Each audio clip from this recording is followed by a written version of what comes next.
The runner began to sprint at the time of 0 seconds and finished the 100-meter sprint at approximately 16.89 seconds. The 100-meter sprint is naturally an explosive event incorporating several factors as an athlete moves through a sequence of phases: the initial acceleration, the maximum velocity, and speed maintenance.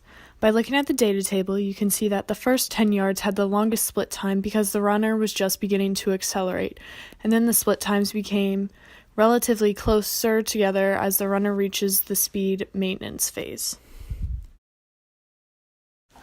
Now let's watch as the runner completes a 100-yard sprint from start to finish.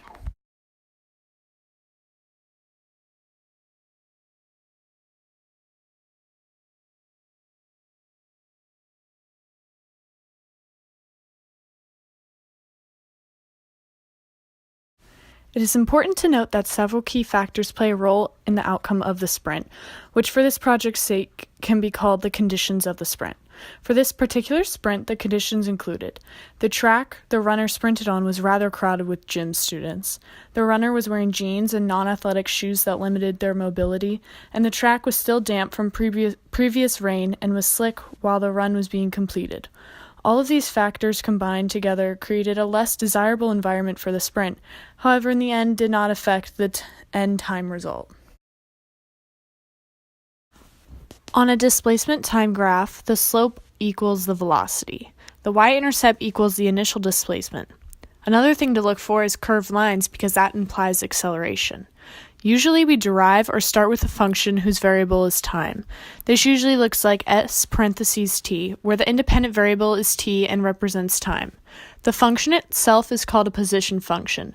This means we can plug in a time, like t equals 3, to the function s parentheses 3, and the result is the instantaneous position of an object at time t equals 3.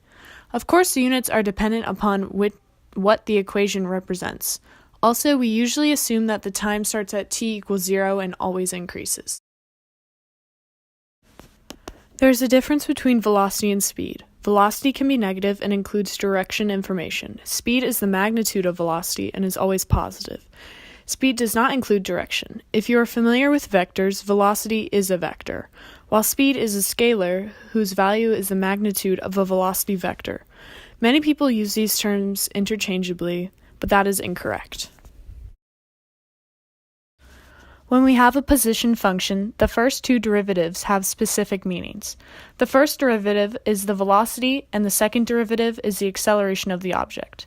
We take the derivative with respect to the independent variable t.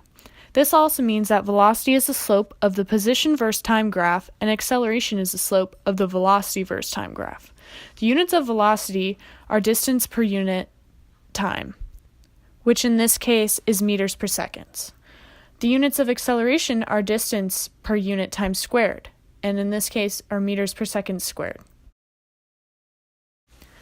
Maximum and minimum velocity of the runner sprint during the interval from 0 to 16.89 seconds is determined with the derivative of v parentheses t.